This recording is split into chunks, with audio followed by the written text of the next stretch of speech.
when you gave your endorsement of Mitt Romney the other day, did you in any way anticipate the type of backlash you were going to get among some of your most loyal supporters and people who have supported your dad and the Liberty movement?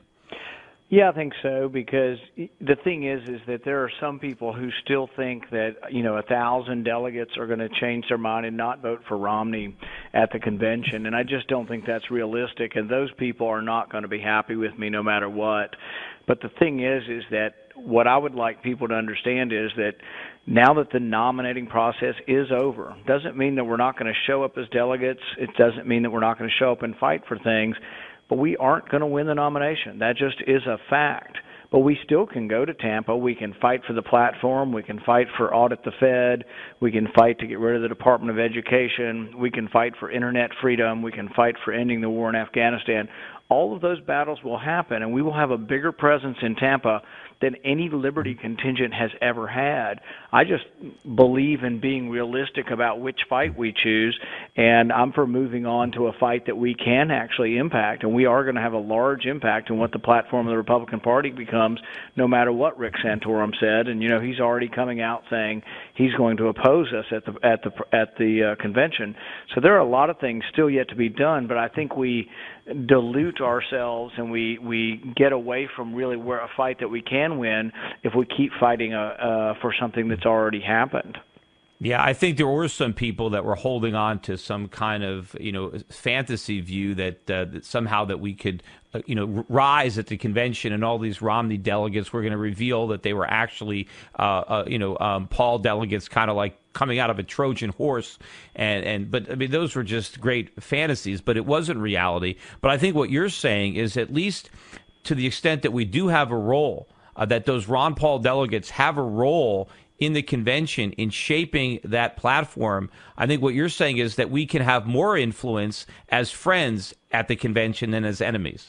Absolutely. And the other thing is we've won the chairmanship of several parties now. Iowa, Nevada, and I think Maine, we have a large amount of the control of the actual party. Many of the rules of the party are that you can't be chairman and not endorse the nominee of the party. So do we want to give up those chairmanships and give up that hard-fought?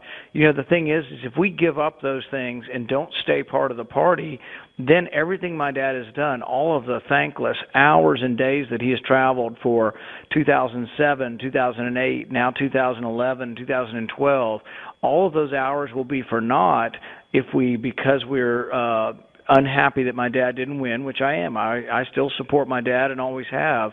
But if we take that unhappiness, if we take our cookies and go home, then we lose all of the hard-fought influence that we have, and we are actually in a position where we have significant power within the party, and the Romney campaign and everybody else realizes that we are going to be a force to be reckoned with down there.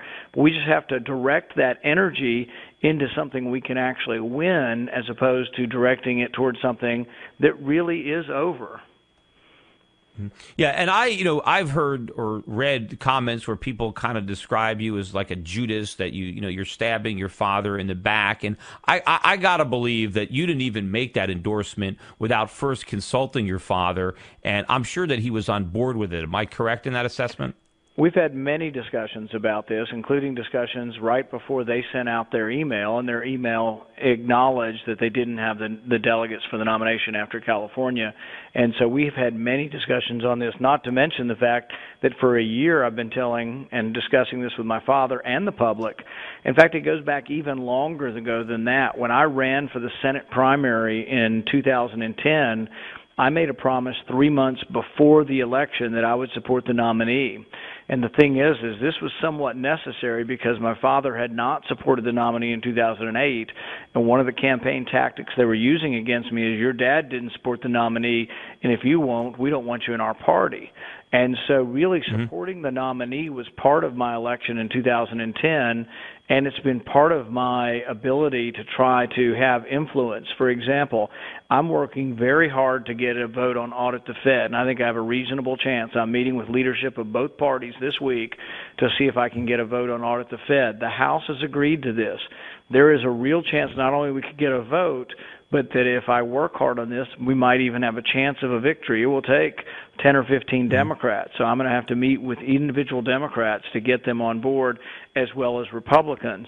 And if Republicans see that you're not going to support the nominee, the doors close. Now, people say, oh, you're selling your soul. No, I'm supporting the party that I belong to in order to try to work within the party to get things I believe in. And I guess what gets me about some of the hoopla over this is that people seem to be completely ignoring all of the things we've done for the last 2 years. I mean, just this week, we've probably introduced 3 or 4 bills that no other person would introduce if I weren't here.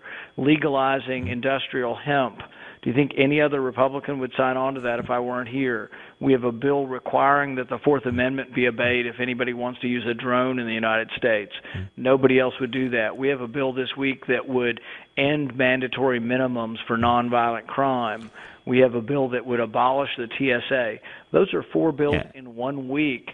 And I guess it just gets to me that nobody seems to care that and more important, doing all that. Rand, you can't pass those bills by yourself. You can't be like your father and be 1 vote against 99, because that's not going to advance the ball down the field. You need help. You need other Republicans to help you.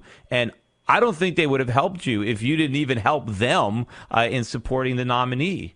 Right. The other thing about an endorsement people don't realize is an endorsement doesn't change any of your philosophy. So I've said all along I won't vote for a budget that doesn't balance. It has to balance in a finite period of time. And I'm already having Republicans coming up to me and say, well, if we're in charge, we're going to need your vote for a budget. And I said, well, make sure it's one that balances if you want my vote. And that won't make any difference whether it's President Obama or President Romney. When President Romney wants to support the liberty agenda, I'm right there with him, and I will try to emphasize the areas where we agree. On regulation, on balanced budget amendment, on the SOPA Act, Internet freedom. There are areas of agreement, and I think if we ignore those completely, people, I think, want to simplify things to characterize everybody as either being good or evil. And there are definitely things in between good and evil, and we don't all agree. I mean, you and I are pretty close, and I'd say if we were both voting, you and I might vote together 95, 98% of the time. But you and I don't agree on everything, but we're part of the liberty movement. And I'm not going to say you're not because you disagree with me on 1 or 2 issues, but then again, you really can't say I'm not part of the liberty movement either because we disagree on a few issues. My wife sometimes and I on everything, That's what I say. I mean, people want to hold you to a standard of perfection. If I don't agree with you on every single thing, then they're ready to kick you out. As if there's an alternative. I mean, how many things do we agree with Obama on, or how many things do we agree with Romney on? So I mean, the fact that somebody might have a problem with one small issue and say, well, then I can't support you. I had that problem with some. Who gets to set this litmus test? For example, my dad, who I have a great deal of respect for and would never say anything negative about, when he has endorsed the folks for the Speaker of the House, he endorsed Gingrich many times. When the conservatives tried to overthrow Gingrich, he stuck with Gingrich. But that is something that, he made that decision on that, and it's not something that changed his voting record in any way, that he supported Gingrich or Boehner or any of these different speakers of the House. Yeah, I mean, and again, the important thing is the principle of what you're espousing with that Senate seat, the legislation that you're supporting, the legislation that you're opposing, because the bottom line, when you're endorsing Romney, you're simply endorsing Romney over Obama. You're not saying he's the best man for the job. He's just better than Obama, because, as like it or not, those are the only 2 people that have a chance of becoming president. It's Romney or Obama. And so, what do you lose by supporting, Romney? What have you sacrificed? And I think one thing that makes a big difference up here, and I think this isn't as well known as, and I didn't really understand it as well until I got here, is that one of the big things dragging our economy down are the people who are appointed to run the regulatory agencies. And I think there will be night and day difference between Romney appointments to run the EPA and President Obama appointments. And I think if we can get some reasonable appointments, it helps to change things quicker and helps to get people investing again in this country, because I think there's a certain tepidness, there's a certain, Larry Kudlow calls it this uncertainty premium that everybody's paying now, not knowing what new regulation is coming down, not knowing what new law is coming down. So I think that will make a difference. Will it be perfect, and will we be disappointed at times? I'm sure we will. But the thing is I will keep fighting for what we believe in, no matter what happens, no matter who wins. None of this changes me, but I am choosing to try to influence. Already our ability to influence the platform is greater because we're part of the party as opposed to opposing the party.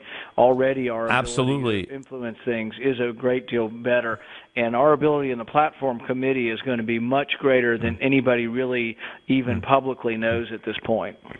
And even by supporting Romney now, he's going to owe you something. I mean, if he's president, I'd much rather have him owe me a favor and say, hey, I helped you win this seat. You're going to listen to what I have to say, because someone's going to have to hold his feet to the fire, because we're in a lot of trouble as a nation. I think we're really going to go through the financial collapse during the next 4 years, and he's going to need your help. And I think you're going to be better positioned to offer that help if he trusts you and he sees you as an ally rather than an adversary.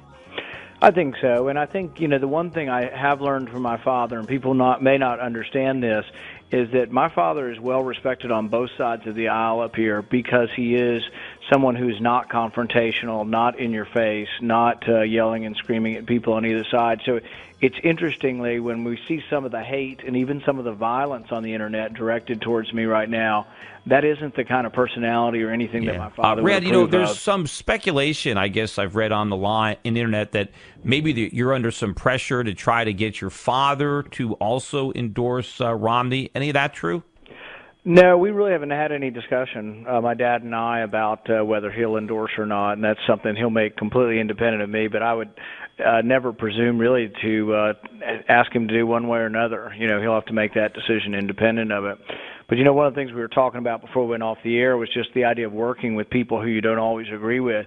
My dad has been famous for working with several prominent members of the Black Caucus who really on economic issues are not with us at all, but on some civil liberty issues are, on, detaining people for long periods of time for either indefinite detention for terrorist activities or accusations, or for nonviolent crimes like drugs. Those in the Black Caucus, John Conyers, Bobby Scott. I've also worked with them on mandatory minimums and things. But because I endorse their thoughts on some bills doesn't mean I endorse all of their, activities. But it doesn't mean I'm also going to say bad things about them in public or try to rail against them as evil people. Same with John McCain on our side. He doesn't always agree with me, and people who want to say on the internet, oh, he's just a neocon, this or that. I have a great deal of respect for him. I treat him with respect. He was in a prison fighting for what he thought was fighting for his country, and was in prison and tortured for 7 years, and I think he deserves to be respected. And on some issues, he's come with us. On the one amendment that I stopped where a Republican senator said that you could be indefinitely detained and sent to Guantanamo Bay, even if you were found innocent by an Article III court, I had an amendment. We actually won that, and John McCain, I think largely because of our discussions and the ability that I listen to him and he listens to me, I think that may be one of the reasons why he voted with me on that amendment. Yeah, I think on the economy, I think we're in a much better position to try to influence and educate Republicans. I've characterized the race between Obama and Romney as somebody who philosophically doesn't believe in capitalism and somebody who doesn't completely understand it. And I think that Romney at least supports the principles of a free market, even if he doesn't completely understand how they work. And I think that you might be able to help bring him along and educate him to have a greater appreciation for how an economy actually functions and the role of government in that economy. But I wanted to ask you, too, about your own political ambition, because others have speculated, myself included, that also if your goal is to advance either to a leadership position in the Senate or potentially maybe look to be the VP pick. I don't know if you've had any discussions about that with Romney, about vice president or a presidential bid on your own, that endorsing Mitt Romney was an important step in that journey. Well, I think it's very unlikely that I would ask to be a vice presidential candidate. It's not like I've been a shrinking violet up here on different issues that we've taken, and so I kind of doubt that anything like that would ever happen. I have told people it would be an honor to be considered. Look, I was a small-town doctor a year and a half ago, and the fact that I would be considered to be the vice president for our country and for the Republican Party is something that would be pretty amazing. Could you have influence? I think possibly. But I don't think that that's going to be something that's coming up. Whether I would ever be in leadership in the Senate, I think that's pretty unlikely also. But I think I'm influencing things slowly but surely.